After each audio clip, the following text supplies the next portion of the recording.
राधे राधे प्यारे भक्तों, जय माता दी। प्यारे भक्तों, आप सभी को चैत्र नवरात्रि के पहले दिन की ढेर सारी शुभकामनाएं हैं। माँ शैलपुत्री की कृपा सदा आप और आपके परिवारजनों पर बनी रहे। आज के इस वीडियो में आप सुनेंगे माँ शैलपुत्री की कथा और नवरात्रि की कथा। अब आपको सुनाते हैं माँ शैलपुत्री की बहुत ही रोचक और पौराणिक कथा। आप सभी प्रेम पूर्वक और धैर्य के साथ इस कथा को पूरा अवश्य सुनिएगा। कहा जाता है कि आप जब भी व्रत की कथा सुने तो उस वक्त बीच में कथा को अधूरी छोड़कर ना उठे, ना कहीं जाएं। अगर आप ऐसा करते हैं तो जिनका आप कथा सुनते हैं उनका अपमान होता है। तो आज की कथा है शैलपुत्री माता की। अगर आप ऐसा करते हैं तो शैलपुत्री माता का अपमान होगा, वो आप पे क्रोधित भी हो सकती हैं। तो ऐसा आप कदाचित भी ना कीजिएगा। इस कथा को पूरा अंत तक जरूर सुनिएगा। अगर आप पूरा अंत तक सुन रहे हैं तो कमेंट में जय माँ शैलपुत्री जरूर लिखेगा, जिससे हमें पता चले कि आप मेरी कथा को अंत तक सुने हैं। और लाइक कर चैनल को सब्सक्राइब कीजिएगा, शेयर भी कीजिएगा। माँ शैलपुत्री आपकी हर मनोकामनाओं को पूर्ण करें। माँ शैलपुत्री के कष्ट की कथा उनके पूर्व जन्म से जुड़ी हुई है। दक्ष प्रजापति की कई पुत्रियां थीं, सभी रूपवान और गुणवान थी, लेकिन राजा दक्ष को उनसे संतुष्टि नहीं था।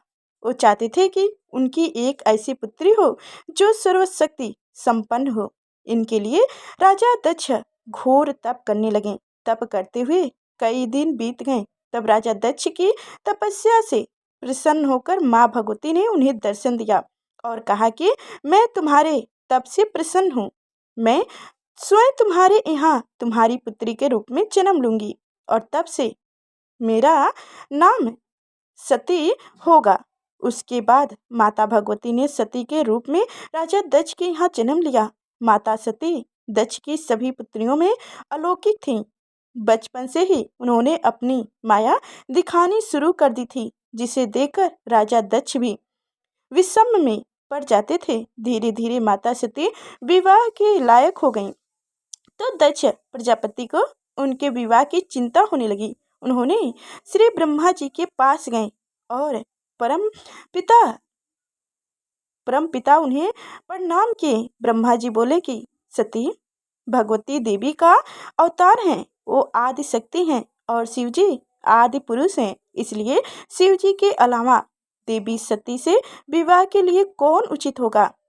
परम पिता की बात मानकर दक्ष प्रजापति ने सती का विवाह भगवान शिव के साथ करा दिया और तब देवी सती कैलाश में शिव जी के साथ रहने लगी। राजा दक्ष भगवान शंकर से विरोध भस्य रखते थे और एक बार ब्रह्मा जी ने एक सभा का आयोजन किया। उस सभा में भगवान शंकर भी ध्यान लगाए बैठे थे।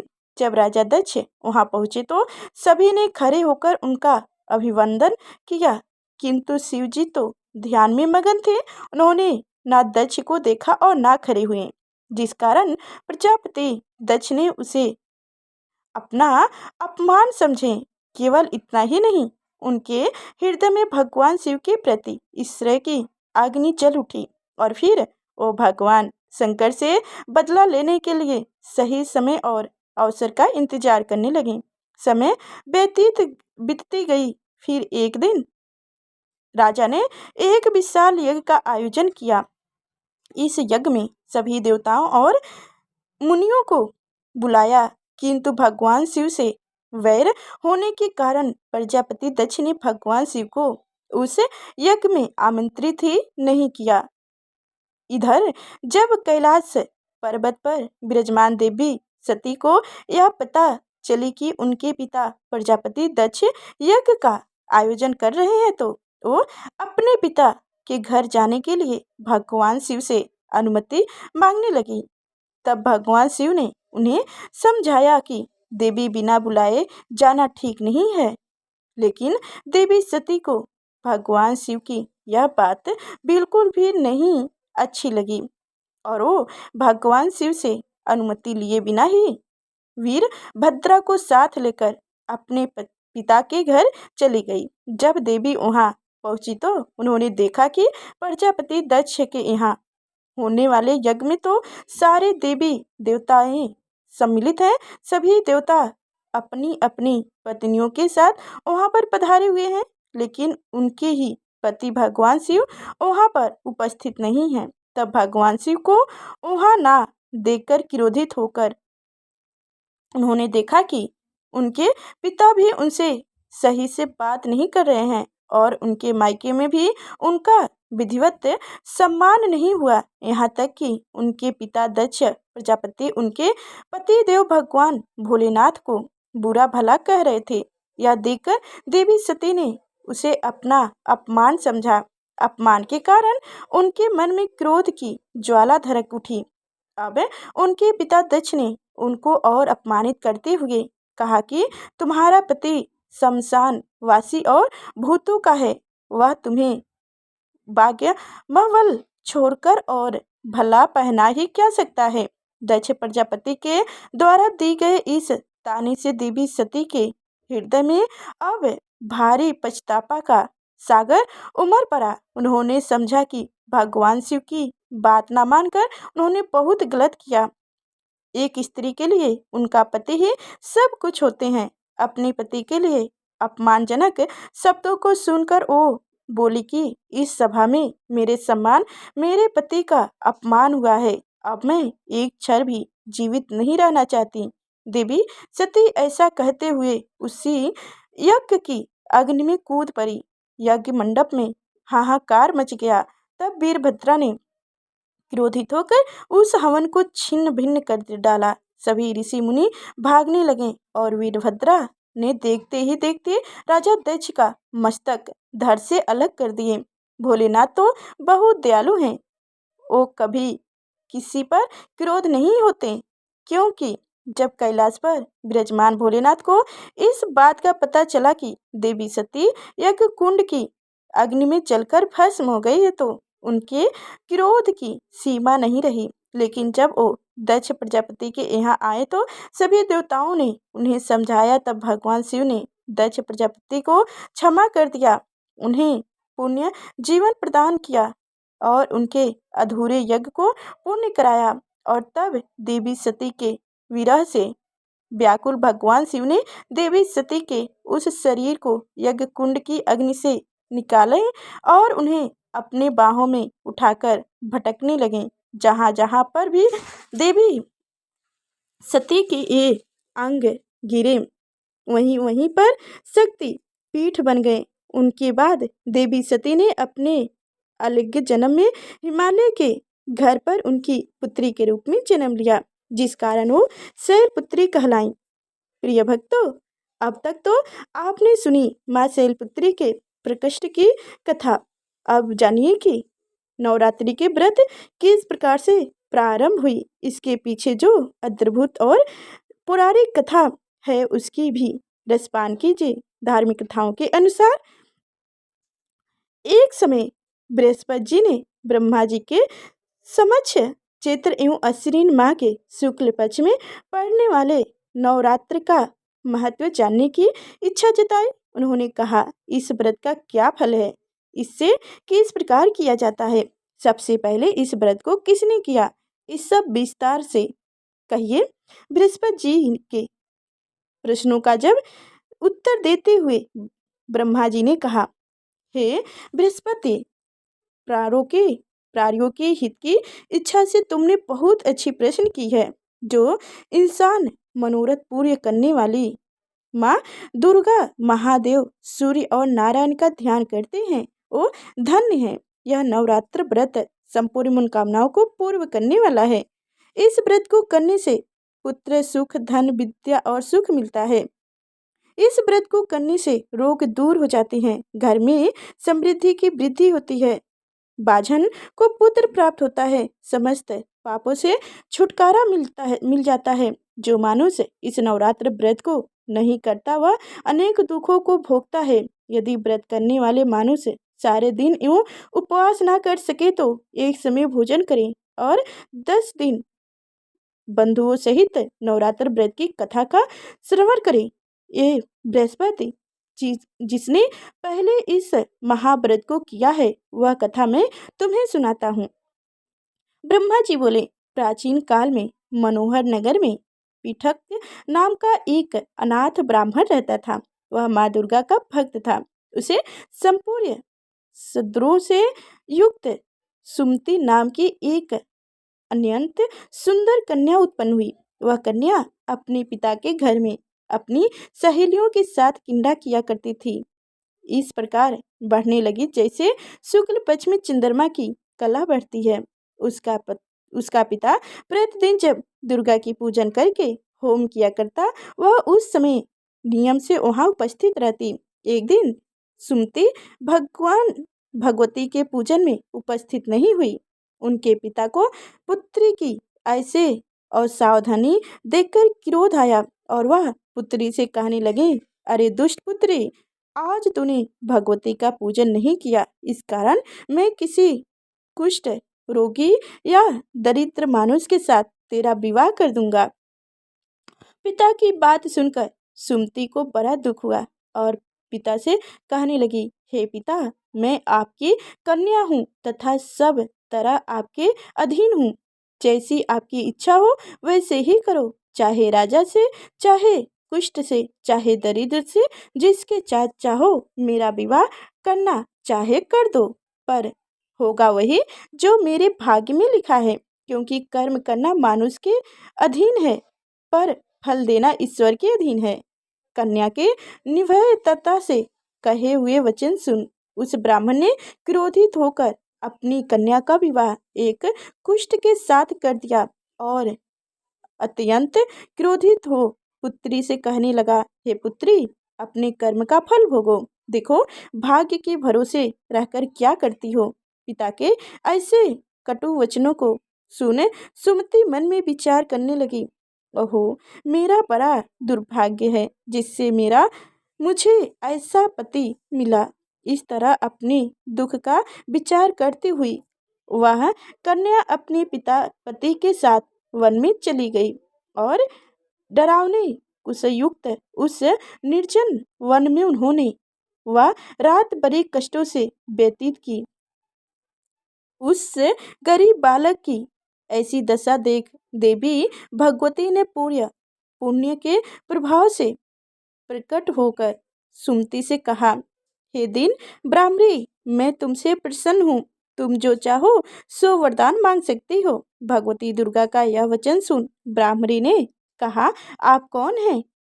वह सब मुझसे कहो। ब्राह्मणी का ऐसा वचन सुन देवी ने कहा कि मैं आदिशक्ति भगवती हूँ और मैं ही ब्रह्मा विद्या एवं सरस्वती हूँ। प्रसन्नता होने पर प्राणियों का दुख दूर उनको सुख प्रदान करती हूँ। हे ब्राह्मणी, मैं तुम पर तेरे पूर्व जन्म के पुण्य के प्रभाव से प्रसन्न हूँ। तुम्हारे पूर्व जन्म का वृत्तांत सुनाता हूँ, सुनो। तो पूर्व जन्म में निषाद की स्त्री थी और अति पतिव्रता थी। एक दिन तेरे पति निषाद ने चोरी की। चोरी करने के कारण तुम दोनों को सिपाहियों ने पकड़ लिया और जेल खाने में कैद कर दिया। उन लोगों ने तुझको और तेरे पति को भोजन भी नहीं दिया। इस प्रकार नवरात्र के दिनों में तुमने ना तो कुछ खाया और ना जल ही पिया। इस प्रकार 9 दिन तक नवरात्र का व्रत हो गया। हे ब्राह्मणी, उन दिनों में जो व्रत हुआ, इस व्रत के प्रभाव से प्रसन्न होकर मैंने तुझे मनवांछित वर देती हूँ। तुम्हारी जो इच्छा हो सो मांगो। इस प्रकार दुर्गा के वचन सुन ब्राह्मणी बोली, अगर आप मुझ पर प्रसन्न हो तो दुर्गा माँ, मैं आपको प्रणाम करती हूँ। कृपा करके मेरे पति का कुष्ठ दूर करो। देवी ने कहा, इन दिनों तुमने जो व्रत किया था, उस व्रत का एक दिन का पुण्य पति को कोढ़ दूर करने के लिए अर्पित करो। उस पुण्य के प्रभाव से तेरा पति ठीक हो जाएगा। इस प्रकार देवी के वचन सुन वह ब्राह्मणी प्रसन्न हुई और पति को निरोग करने की इच्छा से जब उसने तथास्तु, ठीक है, ऐसा वचन कहा, तब उनके पति का शरीर भगवती दुर्गा की कृपा से कुष्ठ रोग से राहत हो गया। वह ब्राह्मणी पति को देख देवी की स्तुति करने लगी। हे दुर्गा, आप दुर्गत्य को दूर करने वाली, तीनों लोकों का ताप हरने वाली, समस्त दुखों को दूर करने वाली, रोगी मानुष को निरोग करने वाली, प्रसन्न हो मनवांछित वर देने वाली और दुष्टों का नाश करने वाली जगत की माता हो। हे अम्बे, मुझे निरपराध अबला को मेरे पिता ने कुष्ठी मानुष के साथ विवाह कर घर से निकाल दिया। पिता से निरस्कार निर्जन वन में विचर रही हूँ। आपने मेरा इस विपदा से उद्धार किया है। हे देवी, आपको प्रणाम करता हूँ, मेरी रक्षा करो। उस ब्राह्मणी की ऐसे स्तुति सुन देवी बहुत प्रसन्न हुई और ब्राह्मणी से कहा, हे ब्राह्मणी, तेरे देल नामक अति बुद्धिमान, धनवान, कृतवन पुत्र शीघ्र उत्पन्न होगा। ऐसा वर देकर देवी ने ब्राह्मणी से फिर कहा कि अरे, जो कुछ तेरी इच्छा है वो मांग लो। सुमति ने कहा कि हे भगवती दुर्गा, अगर आप मुझ पर प्रसन्न हैं तो कृपा मुझे नवरात्र व्रत की विधि का विस्तार से वर्णन करें। ब्राह्मणी के वचन सुन माँ दुर्गा ने कहा, हे ब्राह्मणी, मैं तुम्हें संपूर्ण पापों को दूर करने वाले नवरात्र व्रत की विधि बतलाता हूँ। चैत्र मास के शुक्ल पक्ष की प्रतिपदा से लेकर 9 दिन तक व्रत करें। यदि दिन भर का व्रत ना कर सके तो एक समय भोजन करें। शुभ मुहूर्त में घट स्थन स्थापित करें और वाटिका बनाकर उनको प्रतिदिन जल से सींचे। महाकाली, महालक्ष्मी और महासरस्वती की मूर्तियां स्थापित कर उनकी विधि सहित पूजा करें। विजोरा के फल से अर्घ्य देने से रूप की प्राप्ति होती है। जय फल से अर्घ्य देने पर कृति, दाख से कार्य की सिद्धि होती है। आंवले से सुख की प्राप्ति और केले से अर्घ्य देने से आभूषणों की प्राप्ति होती है। इस प्रकार पुष्प एवं फल से अर्घ्य देकर व्रत समाप्त होने पर 9वें दिन विधि विधान हवन करें। खंड, घी, गेहूं, शहद, जौ, तिल, बेल, नारियल, दाख और कमध्य जैसी विभिन्न सामग्री से हवन करें। आंवले से कृति की और केले से पुत्र की कामना से राज सम्मान की और दाखों से संपदा की प्राप्ति होती है। खंड, घी, नारियल, शहद, जौ और तिल तथा फलों से होम करने से मनवांछित वस्तु की प्राप्ति होती है। व्रत करने वाले मानुष इस विधि विधान से होम कर आचार्य को अत्यंत नम्रता के साथ प्रणाम करें और यज्ञ की सिद्धि के लिए उसे दक्षिणा दें। इस प्रकार बताई हुई विधि के अनुसार जो व्यक्ति व्रत करता है उनके सब मनोरथ सिद्ध होते हैं। इनमें तनिक भी संदेह नहीं है। इन 9 दिनों में जो कुछ दान आदि किया जाता उसका करोड़ों गुना फल मिलता है। इस नवरात्र व्रत करने से अश्वमेघ यज्ञ का फल मिलता है। हे ब्राह्मणी, इस संपूर्ण मनोकामनाओं को पूर्ण करने वाले उत्तम व्रत को तीर्थ, मंदिर अथवा घर में विधि के अनुसार करें। ब्रह्मा जी बोले, बृहस्पति जी बोले। इस प्रकार ब्राह्मणी को नवरात्र व्रत विधि बताकर देवी अंतर्ध्यान हो गई। अंत्य जो मनुष्य या स्त्री इस व्रत को भक्ति पूर्वक करता है वह इस लोक में सुख प्राप्त कर अंत में मोक्ष की प्राप्ति करता है। ब्रह्मा जी बृहस्पति जी से कहते हैं कि यह इस दुर्लभ व्रत का महात्म्य है जो मैंने तुम्हें बताया है। ऐसा सुन बृहस्पति जी आनंद से प्रफुल्लता हो गए और कहने लगे कि हे ब्राह्मण, आपने मुझ पर अति कृपा की जो मुझे इस व्रत का महत्व सुनाया। ब्रह्मा जी बोले कि हे बृहस्पति, यह देवी भगवती संपूर्ण लोकों का पालन करने वाली हैं। इस महादेवी के प्रभाव को कौन जान सकता है। बोलो देवी भगवती की जय हो। प्यारे भक्तों, आप सभी को हमारी कथाएं कैसी लगी कमेंट में अवश्य बताइएगा और अभी तक हमारे चैनल को लाइक और चैनल को सब्सक्राइब नहीं किए हैं तो अवश्य कीजिएगा।